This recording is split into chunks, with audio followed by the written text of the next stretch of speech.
Nous sommes le vendredi 27 septembre 2019 et voici l'heure de notre rendez-vous habituel, rendez-vous quotidien, l'heure des miracles. Et aujourd'hui, c'est vendredi miracle. Marc, salut à toi. J'espère que tu vas bien. Bien de choses à tout le monde là-bas. Bonjour à Apollinaire, bonjour à Constant. J'espère que tout le monde va bien. Bonjour ma chère Pauline. Bonjour à tous, bonjour à toutes. Oh, bonjour Marie-Jo, bonjour à Coco Ketika. On va se voir bientôt. Bonjour Lucia, ben, sois vraiment bénie, servante de Dieu.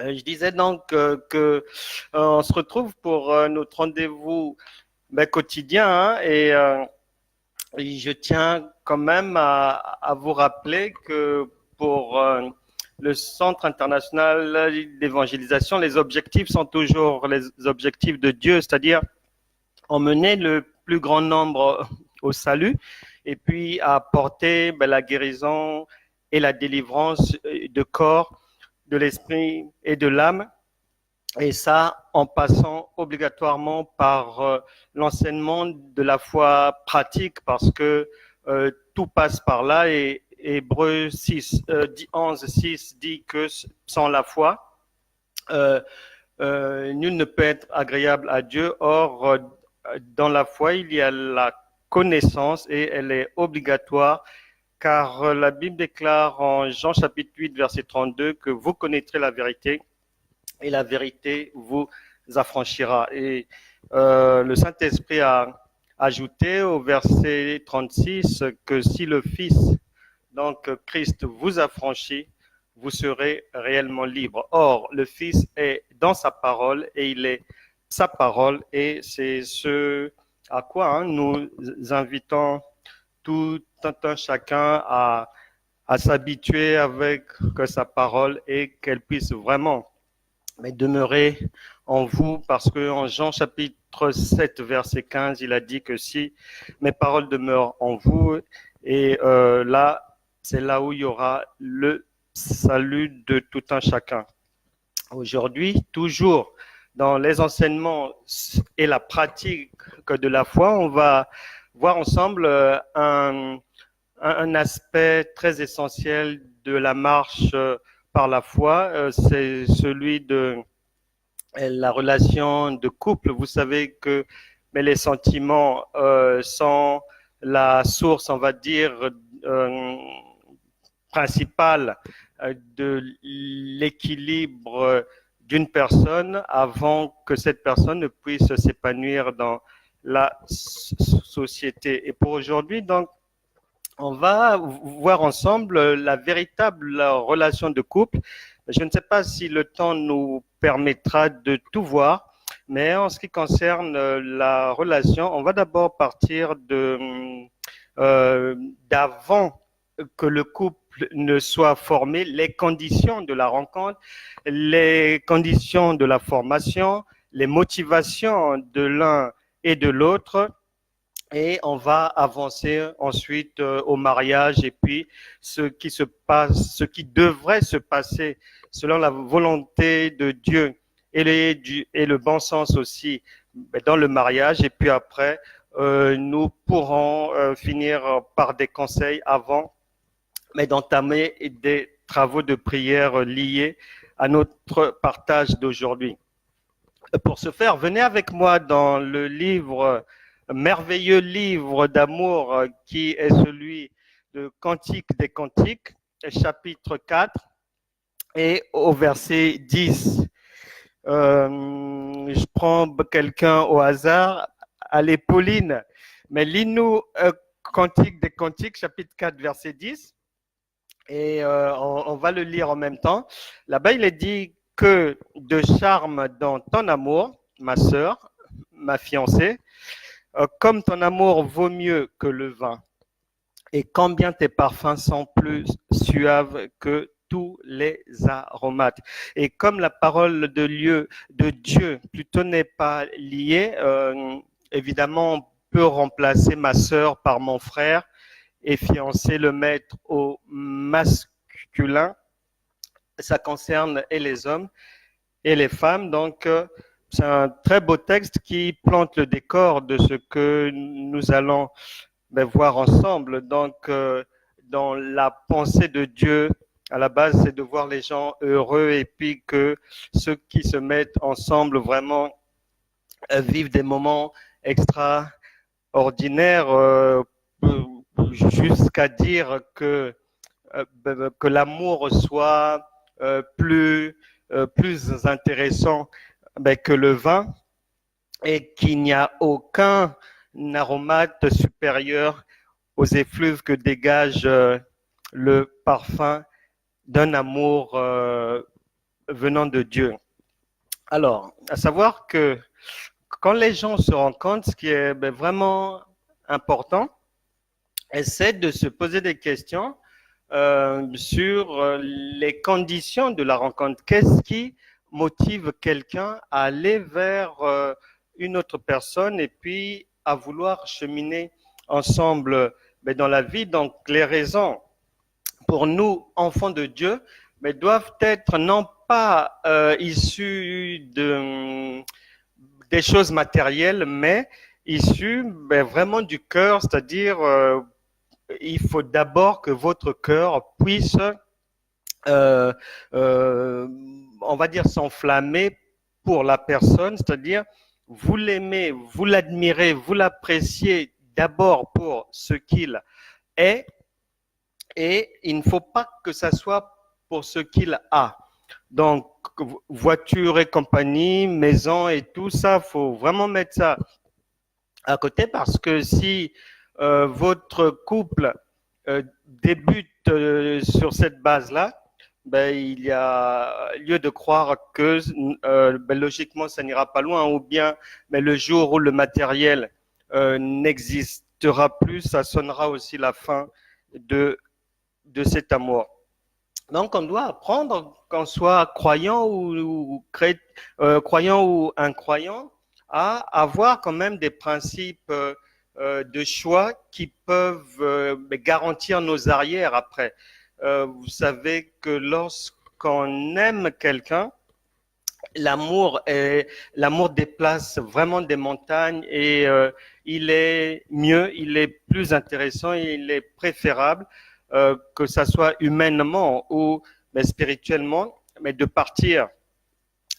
bâtir quelque chose à partir de vrais sentiments et pas de faux sentiments, et en mettant de côté d'abord dans le choix de la personne tout ce qui peut vous influencer.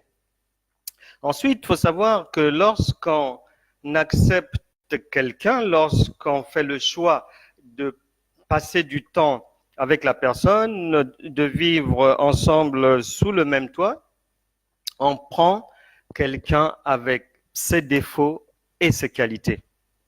Et ça, souvent, mais ça manque même aux enfants de Dieu. Ils ont du mal, les chrétiens ont du mal à choisir selon les standards du royaume de Dieu. Ils mélangent les standards et du monde et de l'Église, et puis ça va dans tous les sens, raison pour laquelle on peut bien se rendre compte aujourd'hui le nombre de divorces est en croissance même dans l'Église. Et il faut dire que l'amour, le roi Salomon, pour lui, il a considéré et il nous a fait passer ce message que l'amour, en fait, ne voit pas les défauts de l'autre, et que lorsqu'on aime vraiment, lorsque le cœur bat la chamade pour l'autre, vraiment, même les défauts de l'autre deviennent à vos yeux des qualités, et vous êtes même prête à tout pour la personne, parce que il faut qu'il y ait des signaux, c'est-à-dire non seulement le cœur bat, mais quand vous êtes avec la personne, quand vous échangez, quand vous parlez, vous sentez que vous avez du mal à vous séparer, à raccrocher au téléphone, etc., etc. Ce sont des signaux qui, par là, on peut peut recevoir, on peut sentir que le cœur est favorable à cette approche, à cette liaison. Et donc, il faut ces indices-là pour être fixé sur l'état de son cœur à ce moment-là. Et on peut se souvenir que Jacob, pour l'amour de Rachel, Jacob a fait encore plusieurs années de travaux, mais chez son oncle Laban, mais pour dire que lorsqu'on aime, on est prêt à faire vraiment de vrais sacrifices. Et si sur votre cœur, vous ne sentez pas encore que vous êtes à même de vous sacrifier pour l'autre, ben faut reculer, faut pas y aller. C'est mauvais signe. Lorsque on s'engage avec l'autre, c'est vraiment corps, cœur, âme et esprit. Si vous voulez être sûr que vous êtes sur la bonne direction.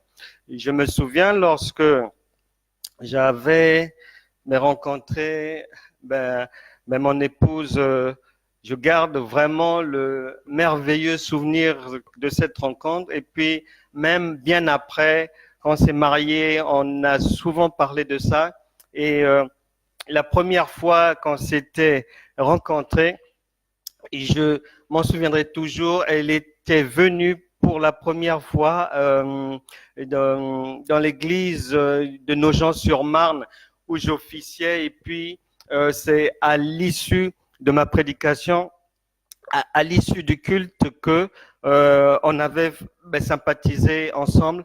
Et ce jour-là, je m'en souviendrai toujours, nous étions partis nous asseoir dans un creek de mémoire, et on en était resté échanger ensemble dans le creek de 13h30 environ jusqu'à pratiquement minuit. Aucun ne voulait partir et on avait l'impression qu'on se connaissait depuis des années, et si bien que les sujets de conversation ne manquaient pas, ça coulait, c'était vraiment bien. Et plus tard, ma femme, elle me dira ceci, que lorsqu'on s'était connus, elle me dira en fait, lorsque je te voyais, lorsque tu me parlais, j'avais l'impression d'avoir en face de moi un ange de Dieu. Et moi aussi, je lui avais dit la même chose, parce qu'en fait, lorsqu'on s'est rencontrés, je ne voyais aucun défaut chez ma femme, vraiment aucun défaut. Même les défauts, Dieu m'avait aveuglé pour ne pas les voir, et à son niveau, à elle aussi, Dieu lui avait aveuglé mes défauts et on ne voyait que du bien l'un de l'autre. Donc, il y a des indicateurs, il y a des indices comme ça, même sans prier, il y a des ressentis, que ça soit corporel, que ça soit sur l'expression et tout. Il y a des signaux et on doit veiller à ces choses-là lorsqu'on s'apprête à faire un choix, lorsqu'on est devant un choix à faire. Et on doit surtout se poser la question, pourquoi s'engager avec l'autre? Est-ce que c'est pour juste comme ça passer du temps? Est-ce que c'est parce que actuellement j'ai pas un toit, donc l'autre en a un, ça va me permettre d'arranger ma situation et puis me relancer après? Si c'est sur ce genre de base-là, non, c'est pas bon. Il faut que ça soit vraiment comme j'aime bien l'expression d'une femme de Dieu qui appelle ça en disant qu'il faut que lors de cette rencontre, qu'il y ait du cœur à cœur, que ça soit les cœurs qui parlent, sans intervention de biens matériels, sans intervention de considération extérieure et quelconque. Donc, on doit savoir, on s'engage pourquoi. Est-ce que c'est pour bâtir? Est-ce que c'est pour 6 mois? Est-ce que c'est pour la vie? Est-ce que c'est pour un projet commun? Est-ce que vous deux, vous aimez l'écologie? Est-ce que vous deux, vous avez une attirance pour les choses politiques? Est-ce que vous vous intéressez à quoi? Donc, il faut chercher à savoir ce qui intéresse l'autre et soi-même aussi, pour voir un peu si ces choses-là, ces passions-là peuvent cheminer ensemble ou pas. Et maintenant, lorsqu'on arrive au moment de prendre la décision, alors là, il faut principalement écouter d'abord son cœur et ensuite, pour ceux qui sont en communion avec Dieu, il faut écouter Dieu. Il faut vraiment écouter d'abord son cœur et non pas la famille, parce que la famille peut vous induire en erreur. Parce que l'erreur est humaine, donc quelqu'un peut vous donner un conseil, si c'est la famille, motivé par autre chose que ce que vous avez sur le cœur. Donc, il faut faire attention avec ça. Et puis, je pense vraiment que normalement, lorsqu'on est enfant de Dieu, lorsqu'on est face à une telle équation du choix de vie à faire et de la personne avec qui passer le restant de sa vie, avoir des enfants ou pas, mais du moins vivre sous le même toit en ayant un projet de vie commun. Je crois et je suis convaincu que lorsqu'on est chrétien, lorsqu'on est enfant de Dieu, nous avons suffisamment de soupapes de sécurité pour que l'on ne se trompe pas. Je vous répète encore que nous sommes ici, la Bible déclare, passagers et pèlerins.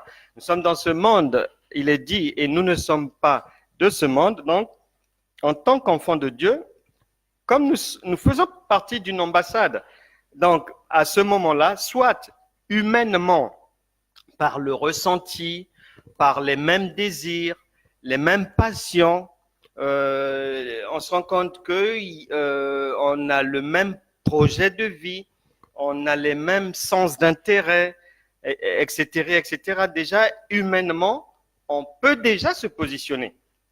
Mais si humainement, on n'arrive pas à se décider, lorsqu'on est enfant de Dieu, vraiment, on demande maintenant au royaume de Dieu, dont nous dépendons, d'intervenir et de nous apporter la lumière. La Bible déclare que la parole de l'Éternel est une lumière sur mon sentier, une lampe à mes pieds. Psaume 119, verset 105. Donc ça est clair. Donc parmi les soupapes de sécurité que nous avons, si vous êtes chrétien, vous avez le Saint-Esprit. Et les gens ne comprennent pas, même le chrétien, qui est le Saint-Esprit et à quoi il sert. Le Saint-Esprit est simplement Jésus-Christ qui, par un tour de passe-passe à la croix, est passé de chair humaine à esprit afin de venir habiter en nous et plus facilement nous aider à remporter des victoires dans ce monde difficile. Voilà à quoi sert le Saint-Esprit. Donc, il est déjà en nous, puisque nous sommes le temple du Saint-Esprit. Donc, et dans l'évangile de Jean, à partir du chapitre 14, là-bas, il est bien détaillé et stipulé. On confirme ce que le prophète Ésaïe avait déjà dit, que l'admirable conseiller viendra, ceci, cela. Donc, il est maintenant en vous, il habite en vous. Il est là pour conseiller, pour consoler, il est là pour enseigner, pour montrer et pour nous rappeler ce qu'il nous avait déjà dit. Donc, lorsqu'on a le Saint-Esprit, on a déjà une sécurité pour ne pas se tromper dans le choix d'un conjoint. Nous avons le discernement des esprits. Dans le livre écrit par l'apôtre Paul, Corinthiens et même avant, Romains, là-bas, il est bien détaillé puisqu'il a bien spécifié ce qu'il en est du discernement des esprits et à quoi est-ce qu'il pouvait nous servir. Donc, si on n'arrive pas à bien entendre ce que le Saint-Esprit nous dit, le discernement sera là pour nous faire savoir que là, c'est un feu rouge ou c'est un feu vert. Troisièmement, nous avons la parole de Dieu. Elle est claire, on l'a vu, psaume 119, verset 105. Quatrième sécurité, la foi. Puisqu'on grandit dans la foi, donc grandir veut dire qu'on fait moins d'erreurs, on est censé moins se tromper. Donc la foi est aussi là pour nous permettre de mettre notre espérance et notre cœur dans une direction dont on va sentir si c'est la bonne ou si c'est pas la bonne. Hormis la foi, cinquièmement, nous avons la révélation divine. Elle peut venir par un réma, elle peut arriver par votre enfant. Dernièrement, je parlais avec une dame qui a reçu, je crois, elle est célibataire, elle a reçu une proposition d'un homme. Ils ne vivent pas dans la même ville. Elle a reçu la proposition de l'homme. Elle ne s'est pas encore engagée. Elle réfléchit encore.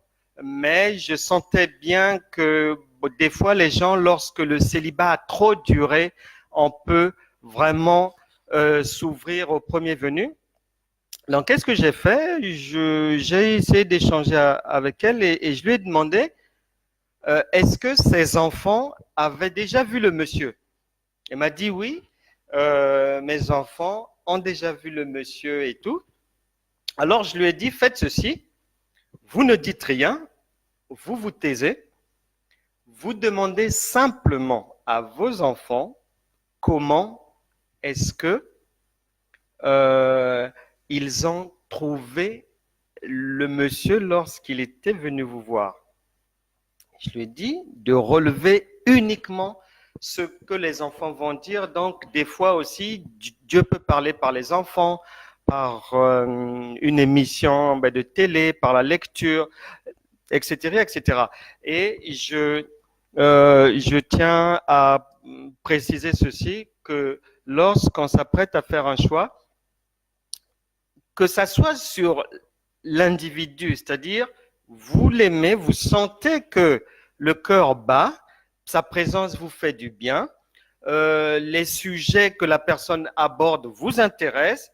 S'il y a tous ces éléments-là, il faudra obligatoirement que si vous avez eu des enfants avant de rencontrer cette personne, il faudra obligatoirement que la personne puisse admirer, puisse apprécier, puisse se sentir à l'aise en présence de vos enfants.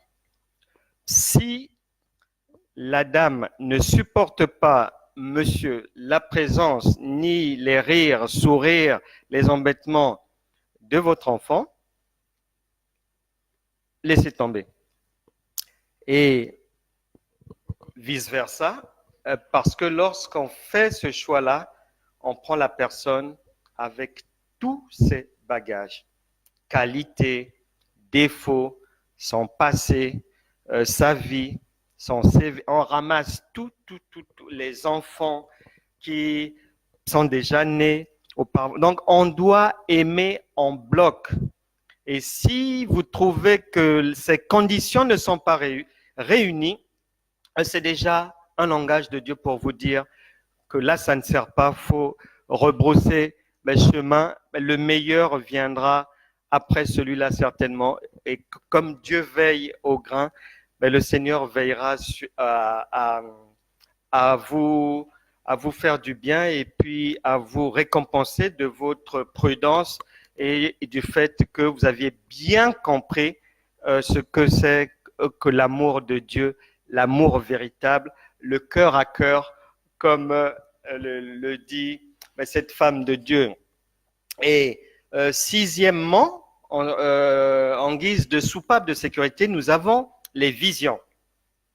La vision peut être ouverte. Vous êtes là, à un moment donné, vous pouvez être au téléphone ou en train de lire ou en train de faire la vaisselle. Et il y a comme un flash qui passe comme ça. Vous pouvez voir la personne comme ça en flash au bras d'une autre femme. Par exemple, ça peut arriver. Et là, c'est Dieu qui parle en flash comme ça, pour dire ça ne sert pas, la place est déjà occupée, même s'il ne l'a pas dit, etc., etc. Pareil pour les hommes, vous pouvez être au volant et un flash passe comme ça et vous voyez que la dame a déjà une bague au doigt, mais une bague non visible à l'œil nu, etc., etc. Donc, septièmement, on peut aussi mettre l'expérience parce que l'expérience est un maillon de sécurité aussi. On va vous tromper finalement combien de fois? Est-ce que vous êtes venu sur Terre pour être tout le temps trompé? Mais non. Quand on a été trompé une fois, maximum 2 fois, on va dire. Mais normalement, il n'y a pas de troisième fois. Mais maintenant, si on vous trompe tout le temps, c'est que vous devenez le problème. Donc, l'expérience pour nous est un atout de taille dans le choix. Donc, vous voyez bien qu'il y a plusieurs soupapes de sécurité pour ne pas se tromper. Dieu viendra parler en songe aussi. Donc, le royaume de Dieu va s'assurer que le message vous parvienne bel et bien. Mais faudra-t-il aussi que vous puissiez vivre vous puissiez vivre aussi dans l'écoute, apprendre à écouter vos enfants, écouter les gens que vous rencontrez, les collègues, écouter aussi certaines personnes de la famille, des amis, écouter les serviteurs de Dieu, etc., etc. Mais si vous êtes fermé, vous vivez dans le bruit, votre boulot c'est danser, chanter, louer, adorer sans cogiter, sans réfléchir, sans mettre les choses sur la table et regarder un peu qu'est-ce qu'il y a en présence là, comment faire le choix. Si vous vivez seulement dans le mouvement, le vent, ça n'ira pas. Vous irez d'échec en échec. Donc, voyez-vous, il y a beaucoup de soupapes de sécurité pour que le royaume de Dieu puisse faire parvenir un chrétien, puisse faire parvenir à quelqu'un qui demande le conseil de Dieu la bonne information. Donc logiquement, lorsqu'on est enfant de Dieu, lorsqu'on est chrétien, ça m'étonne d'entendre des gens qui se sont trompés alors qu'ils ont 20, 30 ans de marche chrétienne. Ça m'étonne vraiment. On peut s'être trompé avant, même au début de sa marche chrétienne, oui, mais pas après une bonne route chrétienne. Non, quand même pas. Puisque dans ce cas-là, obligatoirement, Dieu avait parlé, le ciel avait envoyé des signaux, mais vous avez été dans la distraction et après, mais ce sont des erreurs qui se payent cash, mais logiquement, nous avons, en tant qu'enfants de Dieu, plusieurs soupapes de sécurité pour que nous ne puissions pas nous tromper. Là, nous étions dans l'approche et puis la prise de décision. Et maintenant, lorsque le mariage approche, lorsque on a choisi d'aller vers le mariage, il y a plusieurs choses quand même qui doivent intervenir et il est bon à ce moment-là de continuer à mettre le sujet en prière pour que le Saint-Esprit puisse baliser la route et puis enlever tout ce qui peut y avoir comme écueil. Et je peux dire ceci en ce qui nous concerne, mon épouse et moi, lorsqu'on s'est rencontrés, malgré que la présence de l'un et de l'autre faisaient mutuellement du bien, malgré qu'on échangeait les mêmes centres d'intérêt. On avait décidé qu'elle prie dans son coin encore pour demander au Seigneur une confirmation ou pas. Et moi aussi, je l'ai fait de mon côté. Et chacun est revenu avec sa réponse pour dire que on pouvait se mettre ensemble. Après, nous avons prié pour savoir ce qu'il fallait faire, comment est-ce qu'il fallait le faire. Et je me souviendrai toujours, c'était le 19 janvier 2007. Dans la nuit, une voix m'a dit que vous allez vous marier le 7 juillet 2007. Je me suis réveillé et je l'ai dit à ma femme et je bénis Dieu et j'encourage et j'aime bien voir les couples chrétiens parce que avoir une femme qui sait s'en remettre au Seigneur, qui sait prier, qui sait demander et qui sait attendre de Dieu est une vraie bénédiction. Et c'est à cette période-là que j'avais appris qu'on devait se tourner vers Dieu pour toute chose parce que je voyais ma femme, pour quoi que ce soit, ma future femme, elle me disait, on va prier. Pour quoi que ce soit, on va demander à Dieu. Pour quoi que ce soit, on consulte Dieu. Pour quoi que ce soit. Et donc, ça m'épatait tellement que j'avais vraiment appris cette manière de faire là. Et ce jour-là, nous avons prié et comme j'avais reçu une date, on a prié, on a dit Seigneur, si c'est toi qui as donné cette date, nous allons, l'un de ces quatre, aller à la mairie nous renseigner. Si vraiment ça vient de toi, nous le saurons parce qu'il y aura une place pour ce jour-là.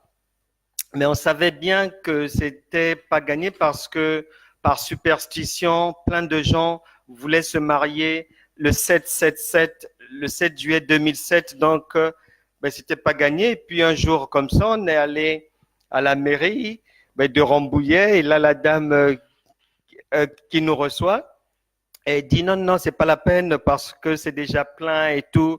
Et au moment où elle est en train de nous répondre comme ça, son téléphone sonne, elle prend le téléphone, c'était des gens qui devaient se marier ce jour-là, qui appelaient pour reporter leur mariage.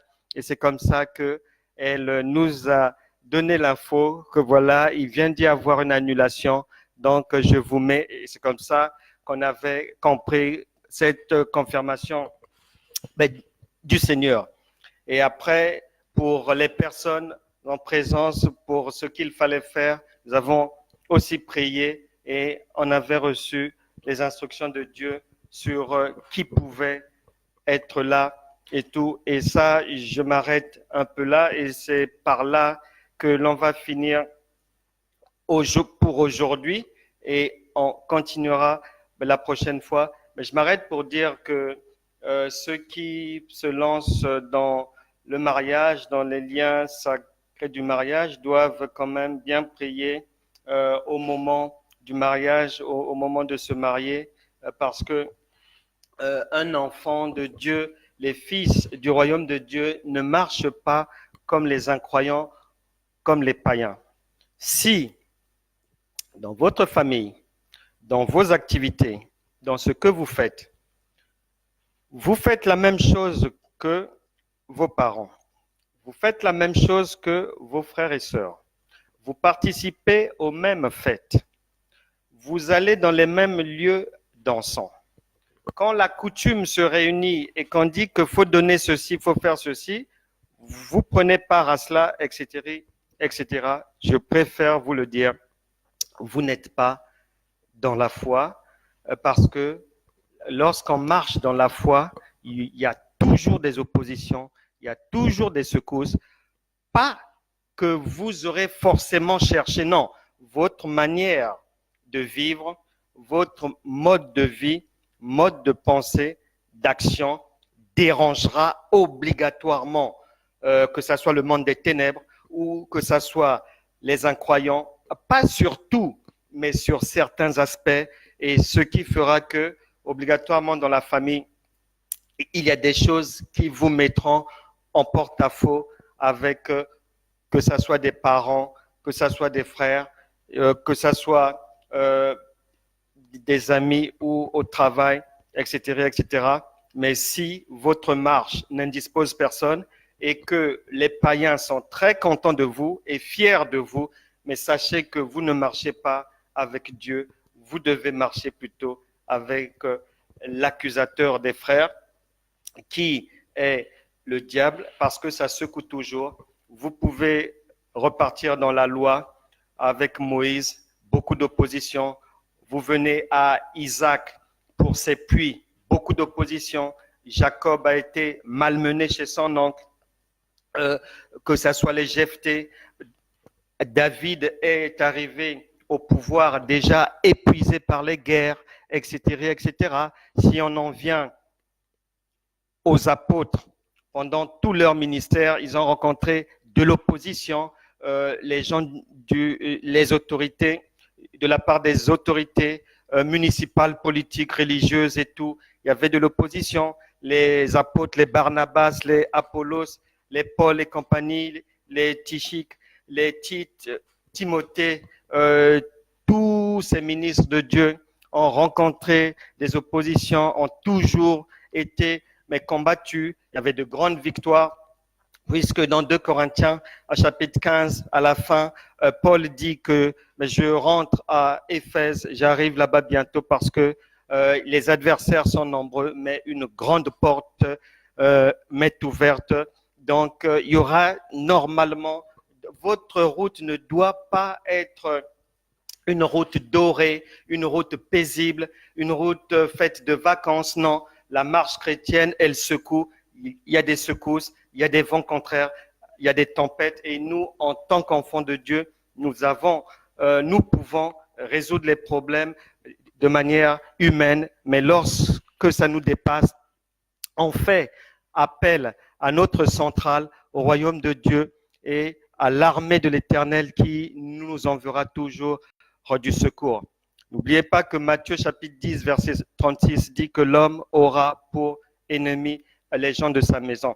Il y a des gens qui ne devront pas être présents à votre mariage. Il y a des gens qui ne devront pas venir à la maternité lorsque vous mettrez au monde toutes ces informations-là. Mais normalement, si vous êtes chrétien, si vous êtes engagé, si vous vivez dans la sanctification, si vous respectez la constitution de notre royaume, Dieu vous apportera en amont les informations. La Bible déclare, David a dit que l'Éternel ne fait rien sans en avertir David. Et le David d'aujourd'hui, c'est toi, c'est moi.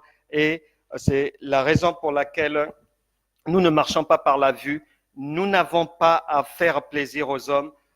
Mis en difficulté dans Jérusalem, Jean et Pierre ont été mis en accusation par les autorités municipales et religieuses.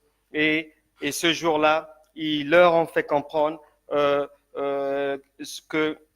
ils leur ont posé la question s'il était juste, mais d'obéir aux hommes ou à Dieu. Donc, vous serez, si vous êtes un chrétien, tôt ou tard, ou à un moment donné, ou bien à plusieurs reprises, devant ce cas de figure où il faudra choisir entre obéir à Dieu et obéir aux hommes. Et lorsque vous obéirez à Dieu, vous fermerez la porte de votre maison obligatoirement à X, Y ou Z. Vous direz bye-bye à certains amis. Vous ne ferez plus certaines choses car Dieu vous aura donné des instructions pour que vous puissiez rentrer avec la joie et avoir un mariage, un foyer paisible avec l'assistance du royaume de Dieu, du Saint-Esprit.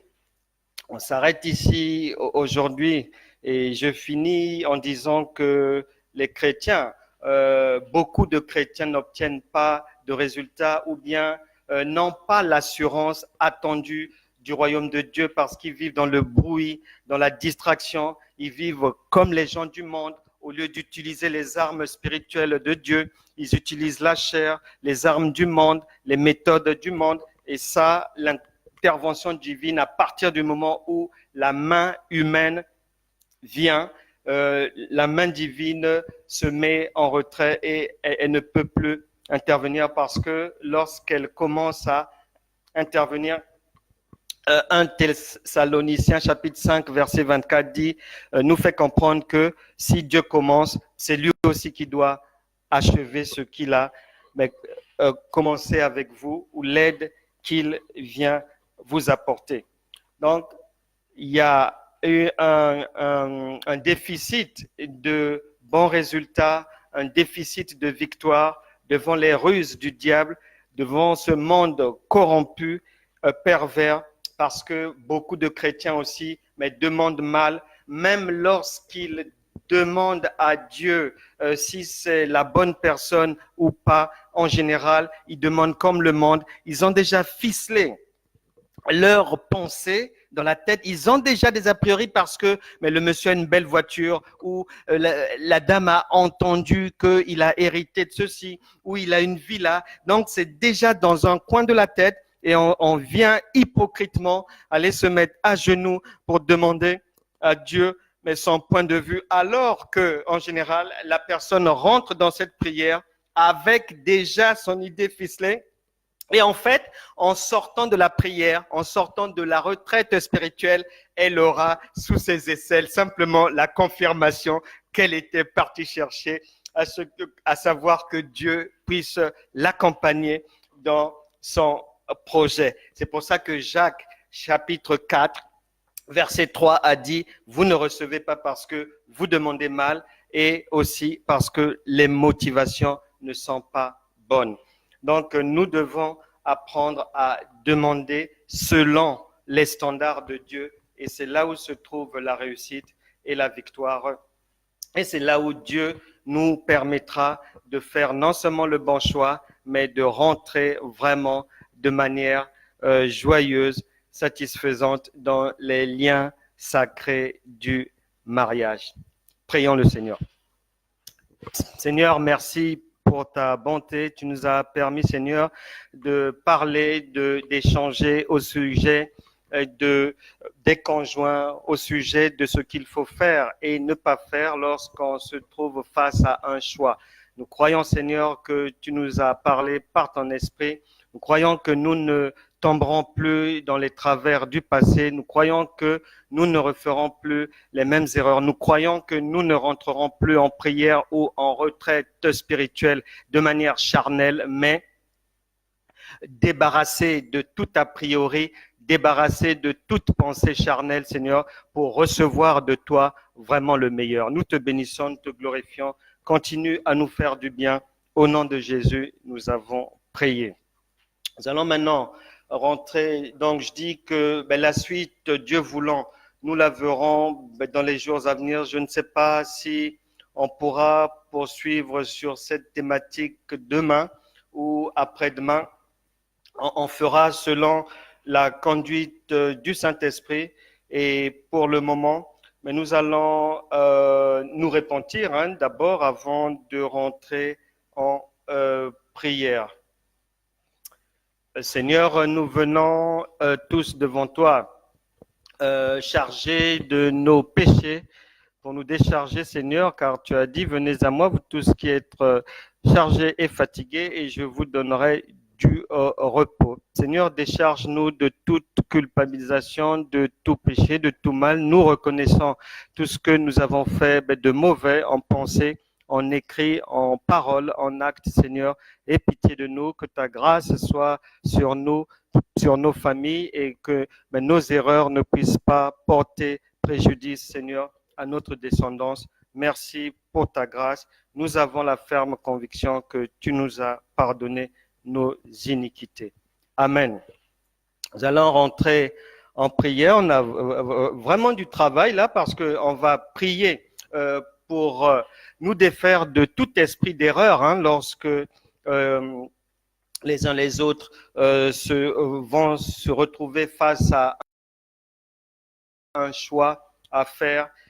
Souvent, il y a des esprits comme ça, vous savez que ça, de démons sont là en permanence pour venir susurrer aux oreilles, provoquer et proposer des voies de perdition et tout. Donc, on va prier contre ces voies-là et les repousser le plus loin possible. On va aussi prier contre les esprits de rejet de l'autre parce que mais des fois comme ça, il arrive qu'un matin, après 2 mois, après 3 mois, après 6 mois de vie commune, que l'un se réveille et se demande qu'est-ce qu'il fait là ou qu'est-ce qu'elle fait là. Je garde en mémoire une femme qui m'avait dit un jour, pourtant ça leur faisait 5 années de mariage, mais un matin elle se réveille comme ça, son mari dormait, elle l'a regardé, elle se demandait, mais qu'est-ce que je fais dans ce lit avec lui? Donc bref, ces esprits de rejet de l'autre, on va les repousser, on va les combattre, on va prier contre la frigidité, qui est un problème dans les couples et que toute personne qui souffre de cela, pour que le Seigneur puisse l'en délivrer avant que la personne ne puisse rentrer en ménage. Et si elle est déjà en ménage, que la main du Saint-Esprit puisse débarrasser la personne de cette euh, problématique. On va prier contre les kystes pour que le Saint-Esprit enlève les kystes, les fibromes et tout ce qui pose problème au bon fonctionnement de l'appareil génital féminin et de l'activité sexuelle des femmes. On va prier contre les blocages démoniaques, contre un jour, une dame m'expliquait que à partir de, elle vit en ménage avec son mari, mais qu'à un moment donné de leur vie, mais conjugale, à partir de 22 heures, une terrible odeur sortait de nulle part et inondait uniquement leur lit, pas les autres pièces du domicile, mais uniquement leur lit. Et à partir de ce moment-là, toute relation sexuelle était impossible car la chambre était dans des odeurs incroyables. Donc, on va prier contre ces choses-là. On va prier contre les esprits d'éloignement.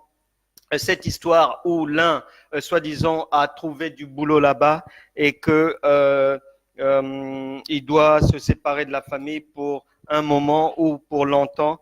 C'est bien souvent l'ennemi qui est là-dedans parce que la Bible nous conseille de ne pas, que les conjoints ne se séparent pas longtemps pour ne pas donner accès au diable. On va prier contre la sécheresse vaginale.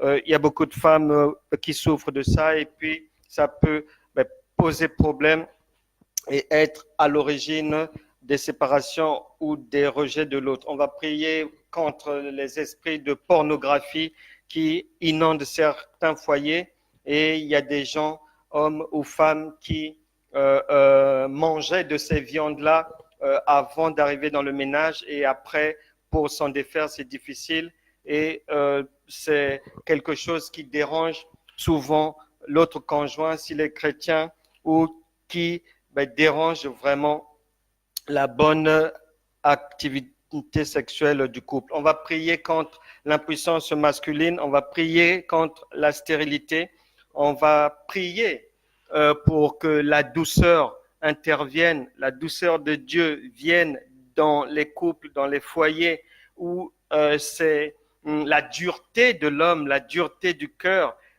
qui est à l'ordre du jour. Et il y a des femmes aussi qui parlent violemment à leur conjoint, qui ne se comportent pas bien. Nous allons prier pour repousser ces esprits-là. Ce n'est pas bien. On va prier parce que nous prions un Dieu vivant et vrai. Il est capable de toutes choses. Nous avons pour parole de base aujourd'hui, si tu crois, tu verras la gloire de Dieu. Parole de Jésus lui-même en allant vers la résurrection de Lazare. Si tu crois, tu verras la gloire de Dieu. C'est notre parole de lancement, Jean chapitre 11, verset 40. Donc, à partir de cette parole qui est capable de résoudre tout ce que je viens d'énumérer comme sujet de prière, On va aussi mettre en prière le grossissement des pénis si jamais la femme pense que la longueur du pénis de l'autre lui pose problème parce que c'est trop petit. Donc on va prier. La main divine est capable de tout et est sans limite. On va prier pour ceux qui en ont, celles qui en ont besoin pour le grossissement du pénis et on va aussi prier pour celles qui en ont aussi besoin pour le rétrécissement du pénis lorsque ça commence aussi chez certaines femmes à poser problème. On va prier pour l'élargissement du vagin là où il y a problème et on va aussi prier pour le rétrécissement vaginal là où ça pose problème. Jean chapitre 11, verset 40. Si tu crois, tu verras la gloire de Dieu. Prions. Au nom de Jésus, nous prions, nous rejetons par la puissance de Dieu tout esprit d'erreur qui persécute la vie de qui que ce soit, la bonne marche de la vie, du travail, des choix de qui que ce soit. Je lis ces esprits d'erreur et je les envoie dans les lieux arides. Je lis les esprits de rejet, la frigidité, je te chasse de tout corps au nom de Jésus. Que toute personne connectée maintenant ou après, mais reçoive sa délivrance maintenant au nom de Jésus. Ange de l'Éternel, allez faire votre main divine. Saint-Esprit, agis partout. Là où tu es, touche les corps, touche les cœurs, touche les âmes, touche les esprits de qui que ce soit. Que tout un chacun soit touché par la touche du Saint-Esprit du sommet de sa tête à la plante de ses pieds, au nom de Jésus, que des opérations miraculeuses de jour ou de nuit se déroulent maintenant dans les corps, dans les ventres, dans les appareils génitaux, que la main miraculeuse de Christ puisse opérer toutes sortes de délivrances, toutes sortes d'opérations, toutes sortes de miracles, dehors les kystes, dehors les fibromes. Je brise tout blocage maléfique, toute odeur satanique, toute odeur du crapaud, toute odeur de la tortue, toute odeur du pourri, toute odeur d'excréments de chiens ou excréments humains envoyés dans un foyer, soit consumés par le feu. Je repousse toute mauvaise odeur de vos vies, de vos corps, de vos nombrils, de vos aisselles. Au nom puissant de Jésus, je lis tout esprit d'éloignement entre les conjoints. Je mets fin maintenant par la puissance du Saint-Esprit à la sécheresse vaginale. Esprit de pornographie soit lié par maintenant au nom de Jésus. Impuissance masculine devient et soit transformée maintenant en puissance masculine. Que la stérilité devienne production, fécondité maintenant au nom de Jésus. Que la violence soit transformée en douceur dans les ménages, dans les couples, au nom de Jésus, que tout gros pénis à problème soit rétréci maintenant et tout pénis qui doit grossir reçoit maintenant la touche divine.